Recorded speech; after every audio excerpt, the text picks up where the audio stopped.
خب بریم سراغ فیگور انفرادی هادی چوپان در مرحله مقدماتی دسته سنگین وزن مستر المپیای 2023. هادی چوپان مدافع عنوان قهرمانی اومده که از قهرمانی سال گذشته خودش دفاع کنه. هادی با شماره 17 روی استیج میاد، 17 همین انسانی که ساندوی مستر المپیا رو به دست آورد. ورژن هادی به مراتب بزرگتر و حجیم‌تره. طبق چیزی که من میبینم هادی فوق‌العاده پر انرژی روی استیج میاد، یه کات فوق‌العاده، 4 سر پای حجیم و بزرگ، پاهاش به مراتب بزرگتر شده و چقدر رنگ بدن خوبه. چیزی که خیلی توجه منو جلب کرد این بود که رنگ بدن هادی فوق‌العاده است و این وکیومی که هادی میکنه، ببینید این وکیوم نشون میده که چقدر کمرش باریکه و باعث میشه که کمرش رو باریکتر نشون بده. 4 سر پا به مراتب بزرگتر شده، فیگور لط از جلو و یه فیگور آرنولدی میگیره، میره برای فیگور ساید چست یا همون قفسه سینه، کات بغل پا، فیبر سینه رو به نمایش میذاره و عضلات موربی معروف هادی چوپان، فیگور پشت بازو از بغل، باریکی کمر و انرژی هادی چوپان، انرژی که همیشه داره. هادی اومده که از عنوان قهرمانی خودش دفاع کنه.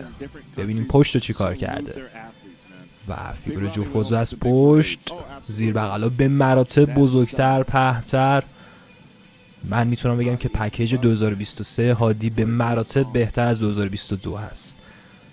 چه انرژی داره. هادی یکی از بهترین فیگوریستای دنیاست و میتونه تمام توجه رو به سمت خودش جلب کنه. ببینید با چه تسلطی. به نظر من کمرش به مراتب باریکتر شده و فیگور جمعی که شما تک تک فیبرای سینه رو میتونید ببینید. در برابر هادی واقعا همه آبدار دیده میشن و میشه گفت که هادی چوپان کات‌ترین بدنساز روی این استیج هست با اختلاف و وکیوم. توی این وکیوم قشنگ میتونید باریکه کمر رو ببینید.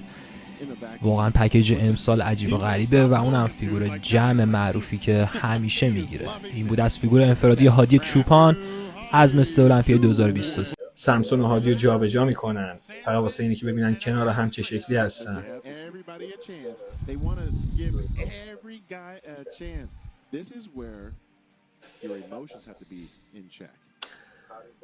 استیو واینبرگر میخواد شرکت کننده رو توی همه زاویه ها ببینه. بازم میگم دوستان، شونه های سامسون، شونه سمت چپش یکم مشکوک به نظر میرسه. عضلات 4 سر پای هادی اینجا خیلی خوب به چشم میاد. زیر بغل از رو به رو با این وکیومی که هادی میزنه کمرش رو باریکتر نشون میده و این فیگور مال هادیه. قفسه سینه از بغل، بورگ پارسی خودشو فیکس میکنه، میشینه توی فیگور. بله، فیبر سینه، تفکیک عضلات پایین تنه، موربی شکم.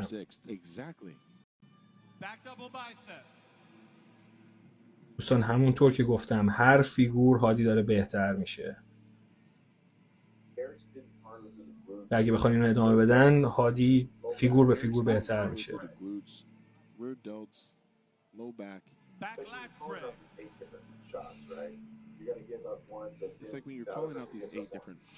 بله، این یکی از بهترین فیگورهای دیگه است که برنده توش مشخص میشه.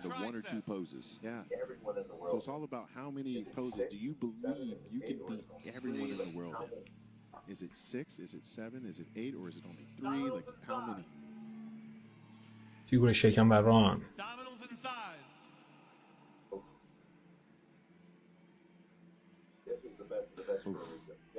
8 فیگور اصلی وجود داره توی بدنسازی و اگه بخواید شما تک تک این فیگورها رو با هم مقایسه کنید میتونید برنده رو ببینید.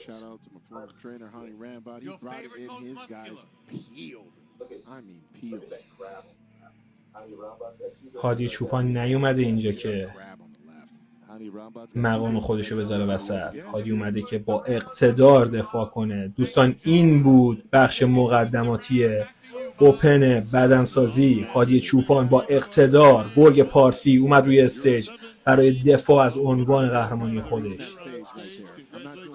17 مستر المپیای تاریخ با شماره 17 امروز روی استیج اومد.